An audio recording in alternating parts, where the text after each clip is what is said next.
Rogers TV Durham would like to acknowledge that we are on the treaty and traditional territory of the Mississaugas of Scugog Island First Nation of the Mississauga Nation. May we respectfully honor the knowledge and understanding of the Indigenous stewards of these ancestral lands and ensure that the voices of the First Peoples are represented in our collections, programs, and services. This program is brought to you by Ignite TV. Now you're in command. Visit Rogers.com for more details.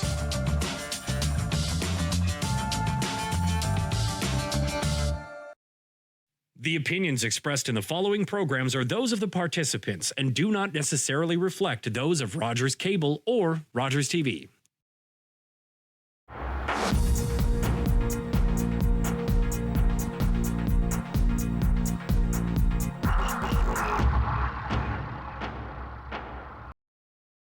Hello, everyone, and welcome to another edition of Talk Politics. I'm Debra Hutchison. Our guest this week is Kawartha Lakes Mayor Doug Elmslie. Welcome back to the show. It's been a while since you and I have sat down and talked about things. It's true, it is, and a lot of things have happened and are happening since then. So hopefully your viewers will be interested in what we have to say. Well, let's start with short-term rentals. We are quickly leaving winter behind us and moving into the cottage rental season, although I would suppose up in Kawartha Lakes, that season never ends. Let's talk about what's going on with your short-term rentals. As of January 1st of this year, it became mandatory for all short-term rental businesses in Kawartha Lakes to be licensed. Let's take a step back about why this was necessary, and then we can talk about the updates. It's unfortunate because I would say 90%, more than 90% of the short-term rental people do a great job and there are no problems.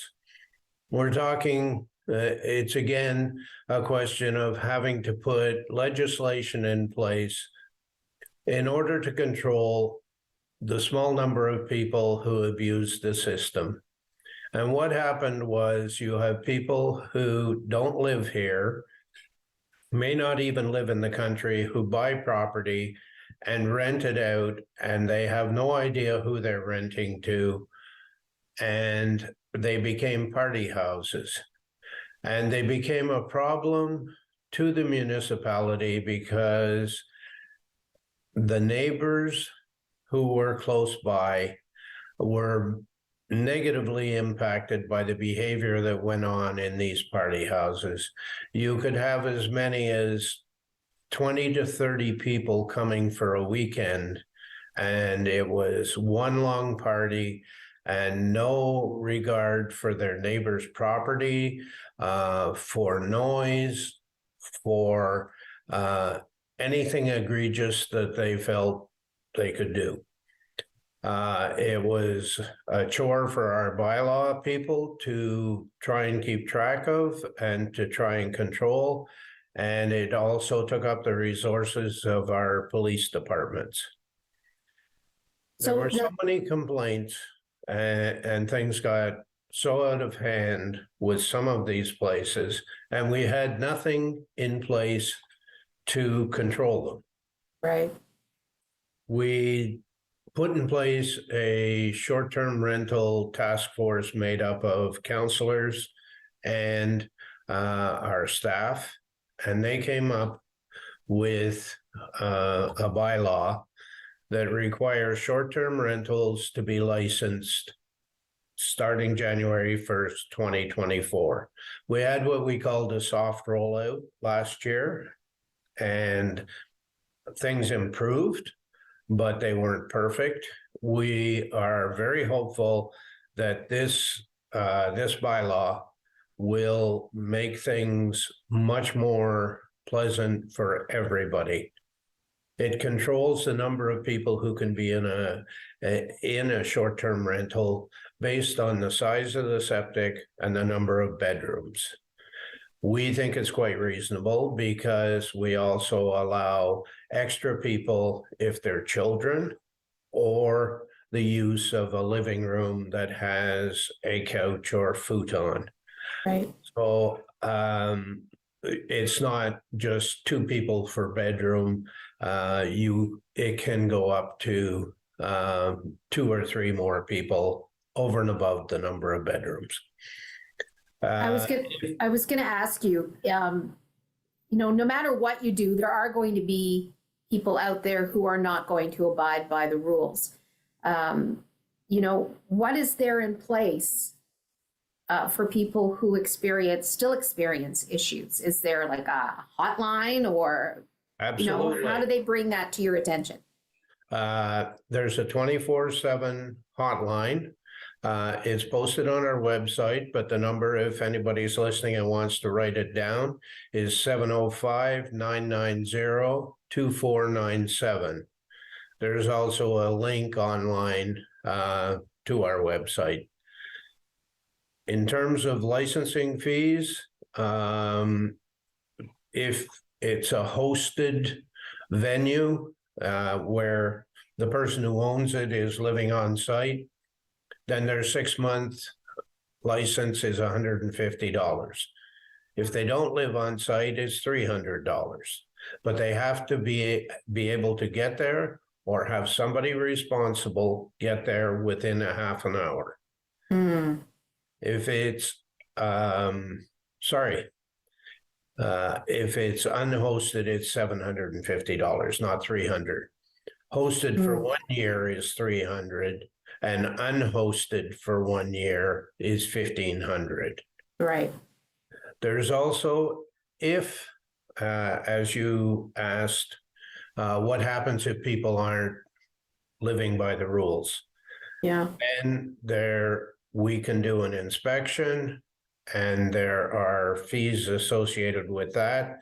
As well, we can fine the owner of the property, and those fines double with every incident, and they also gather demerit points. They can have their license suspended for up to 6 months, and if it continues, their license can be revoked permanently. So they would not be able to have a short-term rental at that property. So that's a very effective way, hopefully, of Kawartha Lakes recouping the costs of, dealing with people that don't play by the rules. That's correct. And it also, we've had to add bylaw officers because they will be dedicated just to short-term rentals. So Yeah, because we feel it is an effective tool and will be an effective tool. We'll only know after this year just how effective it is. And if it's necessary to make changes to it, then we'll do that. you said the soft launch worked pretty well last year, not perfect. In what way? What issues did you still have? We still had incidents, and people were just getting used to the idea of inspections and licensing and the things they needed to do around the licensing with inspections. So it was just to get people used to the idea that there were going to be rules and regulations surrounding short-term rentals. Kawartha Lakes means business, right? Absolutely. We'd love let's to have move. you come, but you need to come, and it's not the Wild West. You have to respect your neighbors, and you have to respect the rules that we have laid down. Okay. Let's go on and talk about source separated organics program. You're looking at introducing this for food and organic waste. Where are you in the process here? Where we are is that council has made a decision they want to move forward with this. Being a rural community where we have some urban centers and some rural centers are, the rural centers aren't centers, they're just rural properties. You can't have source separated organics throughout because people have no place to put it out, that it won't be attacked by animals. And so we're concentrating on the urban areas to start with. We have 4 locations: Lindsay, Fenland Falls, Bobcaygeon, and Omemee. We initially thought we would roll it out in Lindsay and then move to the other 3 municipalities. And instead of that, what we're going to do is we're going out on an RFP, request for purchase, to find out what the price is for doing Lindsay and then for adding on the other 3. Once we get the numbers back and how it may work, council will make a decision whether they will start in Lindsay and have that experience, and then in 2026 do 1, 2, or 3 of the other communities, or whether we're going to do all 4 starting in 2025.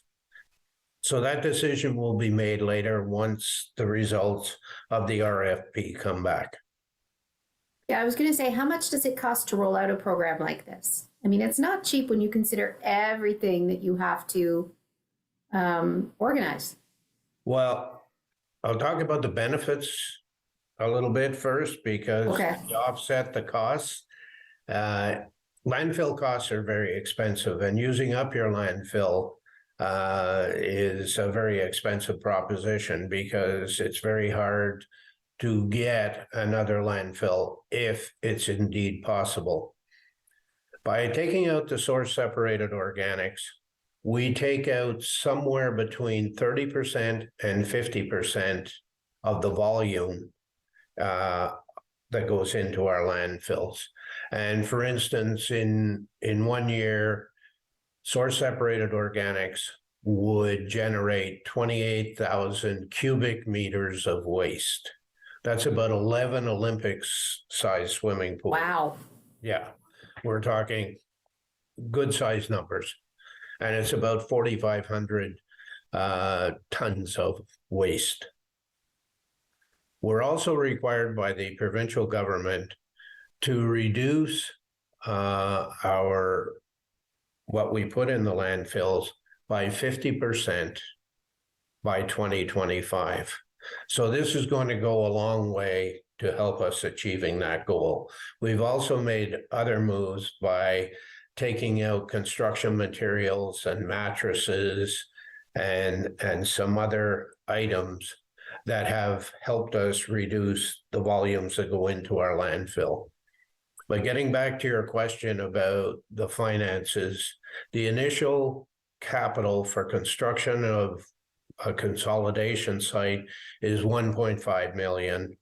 And then the procurement of bins that people will be required to fill with the organic waste is about $500,000. And the annual budget increase would be about 1.2 million, but that's offset by landfill costs. Right. Okay. So it not only is it environmentally sound, but it's also not as cost prohibitive as it used to be. So we have some savings and we have some expenses. Okay, I'm gonna stop you there. We need to go to a quick break.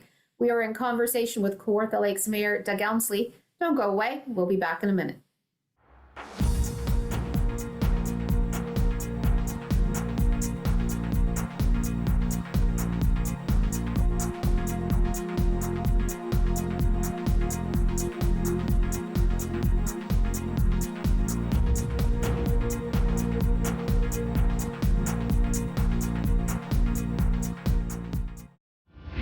Detective Graff, this is Detective Bateman.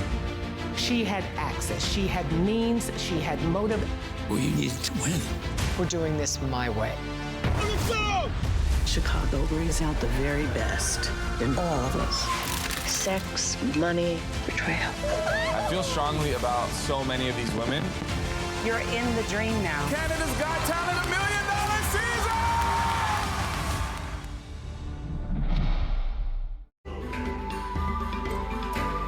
Hello, I'm Jonathan Van Bilsen, host of Photos and Travel, where we bring the world to your doorstep. In our next episode, we'll be visiting historic San Antonio, home of the Alamo, and exploring beautiful New Orleans and the mighty Mississippi. Hey, if you're wondering what's going on in the world of real estate, you really need to check us out. Sold with Sean Lackey is on Rogers TV. Do you want to just check out what's going on in the world of selling or buying or just in general? Check us out. This is Rogers TV.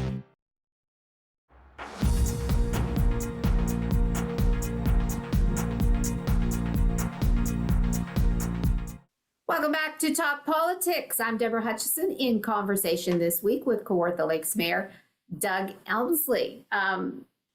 Let's talk about a huge event that Kawartha Lakes will be hosting this fall, the International Plowing Match is coming to Kawartha Lakes. Absolutely. This is big news. It's very, very exciting for us. We are going to attract more than 70,000 people come to this international plowing match.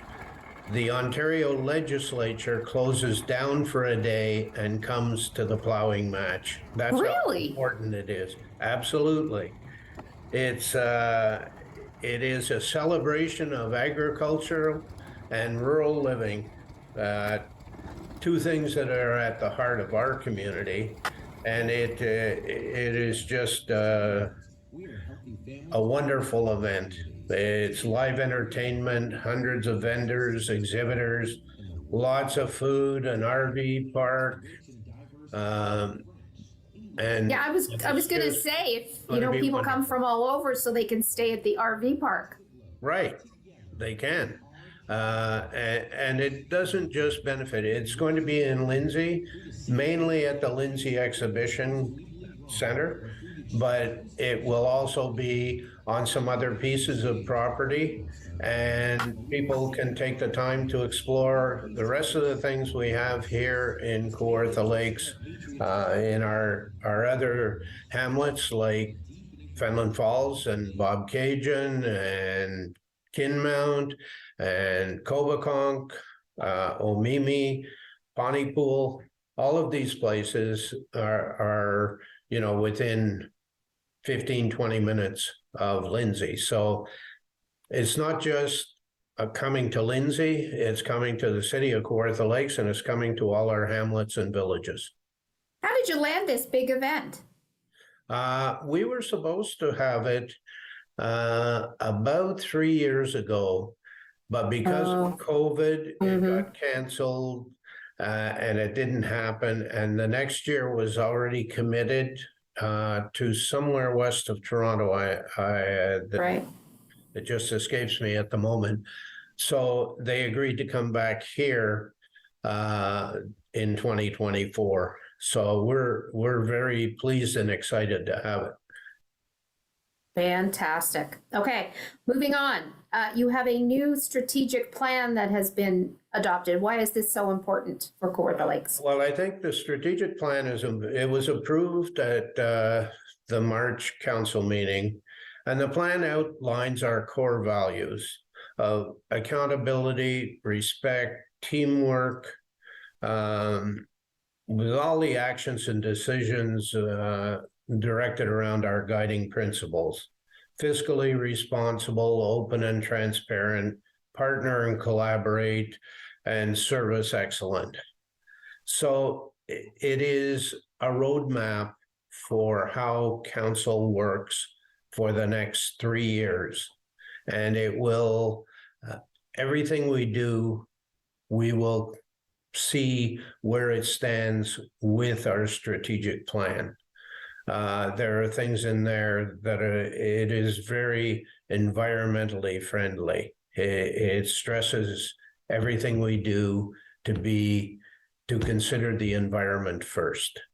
It is about good government, and it speaks to what we want to project ourselves as a municipality. And I think it's very important that we have this, that council passed it, and now the whole organization of the municipality understands what our priorities are. Okay, and you are also are looking at a rural zoning bylaw consolidation project. Can you explain what that is and why that's so important? That's a really critical tool. As an amalgamated community, when we amalgamated in 2001, there were 14 separate zoning bylaws in Victoria County. Since that time, those 14 zoning bylaws have stayed in place. And what that meant was there are people who could do things on their property if, for instance, they were in Manvers, that you could do if you were in Somerville, because they had a different zoning bylaw. And it didn't make any sense. And it becomes hard for developers and builders to do anything, and even the average citizen if they want to make changes on their property. Because you could go to a local builder and say, oh, I want to put a garage on my property and I want it in this location. And the builder says, okay, yeah, great, I'll build it for you.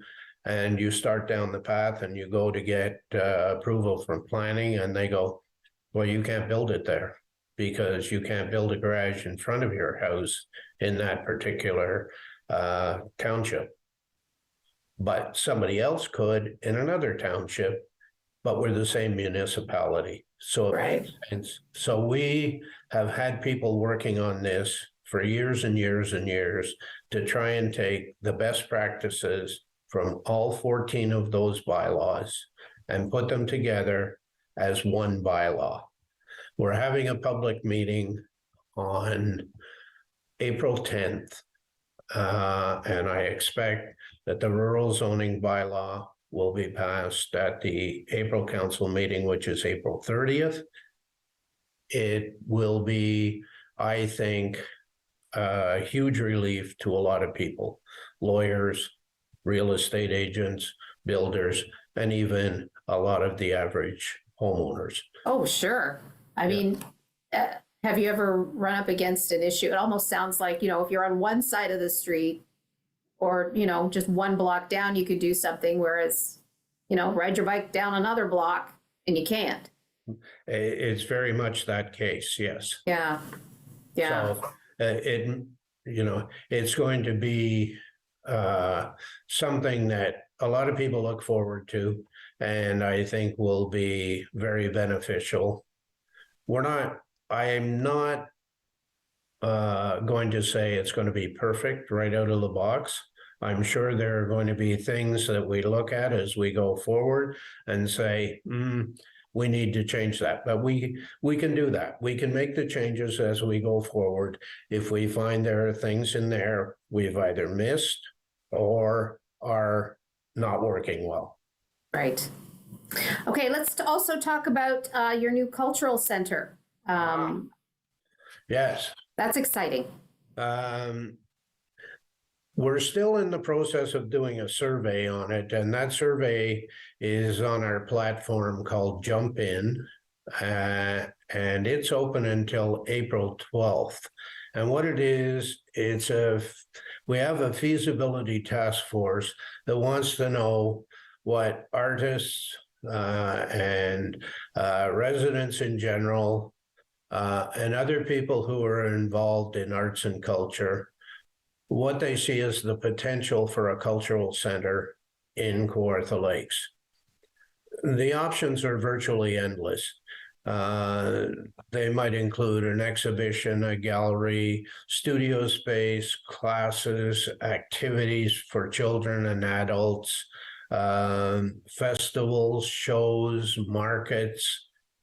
So we're interested to get people's reaction to it and what they see the value being and how it could be used. So this is part of phase 2 of the Cultural Center feasibility study, and it was launched in 2021. And I think that once we finish doing this, we will have enough information to start making some hard decisions on where and when this will get done. Okay, we've only got about another minute and a half. And we talked briefly also about flood season coming up. I know you said this year, luckily, it's almost, you're expecting it to be a non-starter, that it really won't be an issue. Why is that? Great news. It is great news. The kind of winter we had with very little snow and precipitation, and that's true right up north as well. The snow melt hasn't raised the rivers, the lakes to a level that causes us concern. Trent Severn and the conservation authorities watch these things very closely, and they're very quick to jump on it if there's going to be a problem. And they're quite convinced that we are not going to have a problem this year, which is wonderful news because, you know, people talk about fires, but floods can be even more devastating. Oh, water damage is really bad. Yes. So I'm very thankful that we're not going to have flooding problems. And I'm touching wood when I say that, you know, because I suppose there are always weather events that can trigger fire. But hopefully from snow melt and ice melt and runoff, we aren't going to experience those kinds of events this year. But always be on the watch out, right? Absolutely. Okay, and my watchword is generally plan for the worst and hope for the best. There you go. Well, I'll tell you what's the best. You are, sir, and we are out of time. Well, thank you so much for joining us. Good to see you again, and let's do it soon. You betcha. It's a date. Our guest this week has been Kawartha Lakes Mayor Doug Elmslie. Thanks for joining us. Until next time, I'm Debra Hutchison. Bye for now.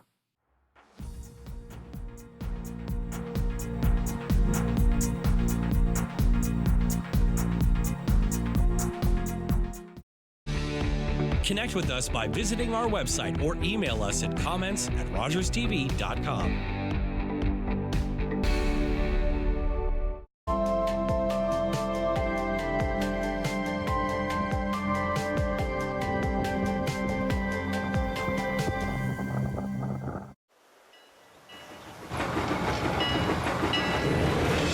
To the rafters in the Edmonton Arena. Everyone is feeling the pressure on the Grabs as they await the American champs. Here's the Cleveland favorite Knits now, and boy, do they look impressive.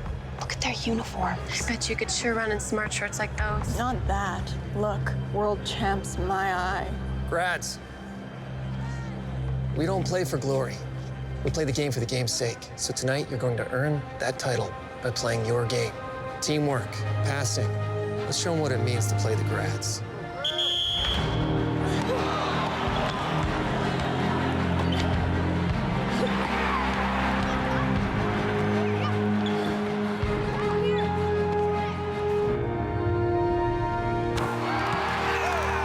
The Edmonton Grads were champions for 25 years. The record of 502 wins and only 20 losses is unmatched in all of sport. This is a perfectly healthy child. What's unhealthy are birth alerts, a racist practice.